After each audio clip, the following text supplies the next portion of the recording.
కూర్చోండి. చూసించాలి వెళ్ళు. కూర్చోమ్మా, కూర్చోమ్మా, కూర్చో. ఏంటి రఘు, ఏంటి సంగతి?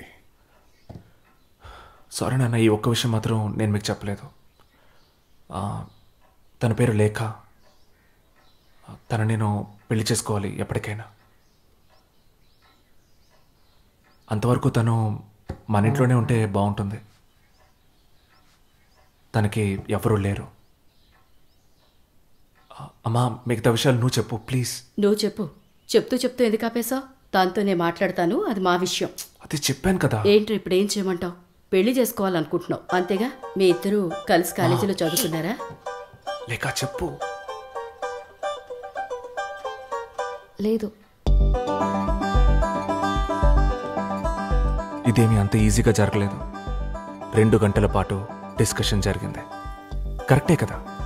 మా ఇంట్లో మా మధ్య వాళ్ళ కూతురిగా, నా భార్యగా ఒక అమ్మాయి ఉండబోతోంది. ఓ 2 గంటలు కూడా తన గురించి మాట్లాడకపోతే ఎలా?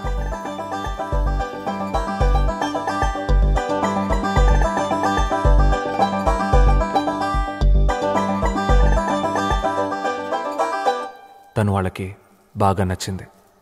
ఎందుకంటే నేనంటే వాళ్ళకి ప్రాణం.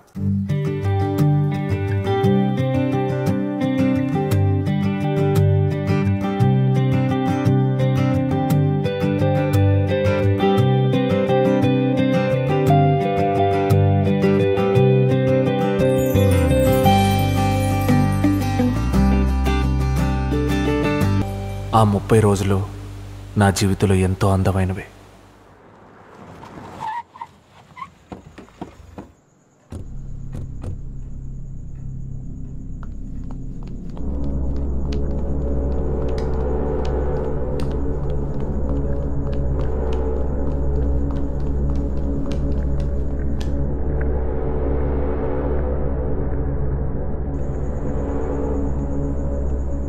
రండి సార్, రండి, కూర్చోండి సార్. అమ్మ రండి, 2 నిమిషాలే మాట్లాడదాన్ని తీసుకెళ్ళిపోతా. ఏంటి విషయం? అరే కూర్చోండి సార్. ఆ పిల్ల ఒక యాక్ట్రెస్ అన్న విషయం మీ అబ్బాయి మీకు చెప్పలేదా? దాని మీద నేను ఎంత పెట్టుబడి పెట్టానో తెలుసా మీకు? చాలా. ఇప్పుడు కూడా నెక్స్ట్ సినిమాకి 25 లక్షలు అడ్వాన్స్ తీసుకున్నాను. దానికి ఒక మంచి లైఫ్ ఇచ్చింది నేనే అని తెలుసా మీకు? రోడ్డు మీద ఉండేది. అమ్మా బాబుల పేర్లు కూడా తెలియదు దానికి. దానికి ఫుడ్ పెట్టి బాగా చదివించి చోటిచ్చి ఇవాళ ఒక హీరోయిన్ని చేసి ఆ సినిమానే ఈరోజు రిలీజ్ అవుతుంది. ఇంత లైఫ్ వదిలేసి ఇక్కడ కాలక్షేపం చేస్తుంది. 4 వారాలుగా వెతుకుతున్నాను సార్. మీ వాడు ఎత్తుకొచ్చి ఇక్కడ ఉంచాడు. మీరు దానికి మంచి జీవితాన్ని ఇవ్వచ్చు, కాదనట్లేదు. కానీ ఓ 5-6 ఏళ్ళు పోనివ్వండి. ఓ 10-15 సినిమాలు యాక్ట్ చేసి ఓ 10 కోట్లు సంపాదించాక, అర్థమైందా సార్? ఆ తర్వాత అమ్మాయిలకి ఎక్కువ ఆఫర్లు ఉండవు. అప్పటికి ఈ లవ్వు గివ్వు మిగిలింటే మీ అబ్బాయిని వచ్చి తాలిగడ తీసుకెళ్ళమనండి, నేనే పంపిస్తాను. కానీ ఇప్పుడు కుదరదు, మీరే పంపించేయండి, అదే మీకు మంచిది. సినిమా రిలీజ్ ఉంది సార్, చాలా పనులున్నా. మీ అమ్మాయా? అందంగా ఉంది సార్. యాక్ట్ చేస్తుందా? సరే వదిలేండి, అమ్మాయిని కన్నారు కదా, మీకే అర్థమవుతుందిలేండి.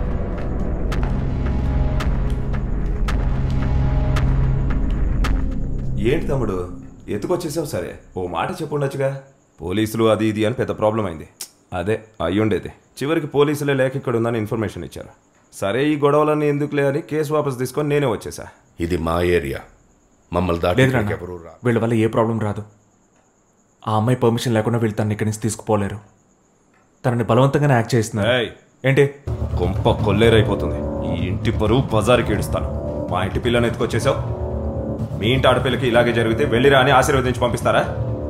పర్మిషన్ అంట, తొక్కలో పర్మిషన్. మా వాడు చెప్పింది కరెక్టే కదా. ఆ అమ్మాయికి వీడు నచ్చాడు కాబట్టి ఇంత దూరం వచ్చింది. వీళ్ళంటి వెదవేవాడు వచ్చి కన్ఫ్యూజ్ చేస్తారు. సారీ సార్, పెద్దవాళ్ళు మనమే వాళ్ళకి బుద్ధి చెప్పి జరగాల్సిందేదో చూడాలి. చూడండి, మీరే దాన్ని నాతో పంపించండి. చేతులు దులిపేసుకోండి, లేదా దూల తీర్చేస్తాను. అసలు దాన్ని ఏంటి అడిగేది? అలాంటి ఛాన్స్ చాయిస్ ఇచ్చే మూడ్లో లేనిప్పుడు నీరసం తెప్పించకండి సార్. సార్, నాకు కోర్టు బాగా అలవాటు.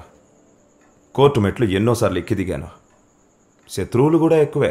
24 గంటలు గన్ను పెట్టుకొని తిరుగుతుంటాను.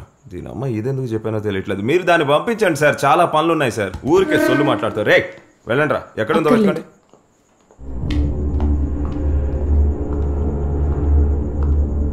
ఏంటి లేఖ లావ్ అయిపోయావు? డైరెక్టర్ సార్ ఫీల్ అవుతారు కదా. సర్లే పద, కరిగించుకుందాం. పద పద, బయలుదేరు. అడ్డే ఈ రియాక్షన్స్ కెమెరా ముందు ఇస్తే బాగుండేది. సర్లే బయలుదేరు. I'm sorry. ఇంత సంతోషంగా నా లైఫ్లో ఇంతవరకు ఎప్పుడూ లేను. నన్ను అంత బాగా చూసుకున్నారు. Thank you. వెళ్తాను.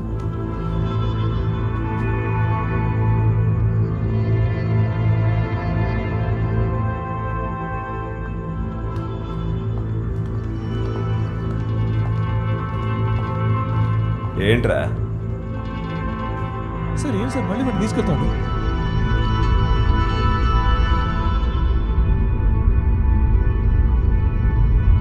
నేను వెళ్తాను రఘు. It's really okay. హల్కో, మీ అమ్మా నాన్నని ఇలా ట్రీట్ చేయడం కరెక్ట్ కాదు. వాళ్ళు ఈ మాటలు వినకూడదు. నేను వాటితో మాట్లాడి అంతా చూసుకుంటా. నువ్వు లేకుండా ఒక్క సెకండ్ కూడా ఉండలేను Raghu. Come for me. I'll be waiting for you 1 week. Okay sir, బయలుదేరదాం.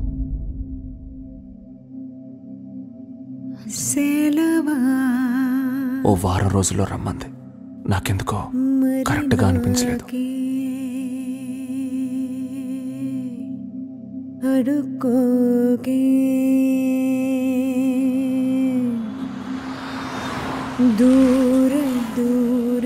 అంతే. ఆ తర్వాత మా ఎవరితోనూ మాట్లాడలేదు. చాలాసార్లు తన ఫోన్కి ట్రై చేశాం, రీచ్ అవ్వలేదు. She's not been responding. అసలు ఏం జరిగిందో తెలియలేదు. She was staying in 301. లేక ఎక్కడ? ఈ ఫ్రెండ్స్ గిన్స్ ఎవరు వద్దని లేకే క్లియర్ గా చెప్పేసింది. ఇప్పుడు అదో పెద్ద స్టార్. అర్థమైందా? 1 weekలో నన్ను వచ్చి కలవమని చెప్పింది. తనని మీట్ అయి మాట్లాడిన తర్వాతే వెళ్తాను. ఇంకొక సెకండ్ ఇక్కడ నుంచి నా కొట్టి పంపిస్తా. మగ్గాడు అయితే మే చేయరా. చస్తా ఉన్నా కొడక. లండన్లో షూట్ అంట. తను అక్కడికి వెళ్ళి 10 రోజులు అవుతుంది. దాన్ని బాగా మిస్ అవుతున్నావా? థియేటర్లో సినిమా ఆడుతుంది, వెళ్ళి దాన్ని తనివి తీరా చూసుకో. స్క్రీన్లో అంత అందంగా ఉంది, అద్భుతంగా ఉంది. తనని చూస్తూనే ఉండాలనిపించింది. 4 రోజుల తర్వాత అమ్మ నాన్న నా కోసం వచ్చారు. మా అన్నయ్యకి జరిగింది నాకు జరగకూడదు, మా అన్నయ్య చేసింది నేను చేయకూడదని మాత్రం నాకు అనిపించింది వాళ్ళని చూసినప్పుడు. మా అన్నయ్య చెయ్యని పని నేను చేశాను. నా ప్రేమ కథలో అమ్మా నాన్నల్ని ఇన్వాల్వ్ చేశాను. లేఖని ఇంటికి తీసుకెళ్ళినప్పుడు. ఇప్పుడు లేఖ లేకుండా అమ్మ ఒడి, నాన్న ధైర్యమే నాకు ఓదార్పునిచ్చాయి. It hurts like crazy. నాకేం అర్థం కాలేదు. ఏమైంది తనకి? ఎందుకు అలా చేసింది? నన్ను ఎందుకు దూరంగా నెట్టేసింది? Just like that. నాకు అర్థం కాలేదు. తెలుగులో తను పెద్ద హీరోయిన్ అయింది. పేపర్, ఇంటర్నెట్ చూసి తెలుసుకున్నాను. అప్పుడప్పుడు తన ఫ్రెండ్ సంజన ఫోన్ చేసి తన గురించి ఏదో ఒకటి చెప్తుంది. నాతో యాక్ట్ చేయనని చెప్పిన తను ఆ తర్వాత 5 సినిమాలు చేసింది. కానీ నేనే సినిమా చూడలేదు. తన ఫస్ట్ మూవీ మాత్రం 100 సార్లకి పైనే చూసుంటాను. నేను హలో అనగానే నాకు తెలిసింది ఫోన్లో తనేనని. హలో రఘు. రఘు, వినపడుతుందా? 4 ఏళ్ల తర్వాత వచ్చింది తన ఫోన్ కాల్. చెప్పు రఘు, ప్లీజ్ రఘు, నేను చెప్పేది విను. ఇది నీ గురించి నా గురించి కాదు, మీ అన్నయ్య గురించి. గురు. ఏంటి అన్నయ్య? రఘు, విషయం ఏంటి? ముంబైలో ఉన్నాను. మీ అన్నయ్యతోనే ఉండేదాన్ని. అన్నయ్య నన్ను కాపాడారు.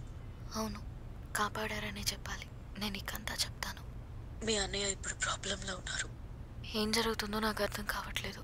అండ్ 3 రోజులుగా ఆయన కనిపించట్లేదు. ఏ ఇన్ఫర్మేషన్ లేదు. 3 రోజుల కిందట నాకు ఫోన్ చేసి వేరే చోటుకి నన్ను మార్చారు. రఘు, నేను నీతో మాట్లాడుతున్నానని మీ అన్నయ్యకి తెలీదు. నీకు చెప్పాలనిపించింది. నువ్వు ఇక్కడికి రాగలవా? నాకేం అర్థం కావట్లేదు. Raghu, it's crazy here Raghu. తక్కుంటూ చాలా మంది పోలీస్, గ్యాంగ్స్టర్స్ లాంటి కొంతమంది. నాకు చాలా భయంగా ఉంది Raghu. Trust me on this. నువ్వు రావాలి.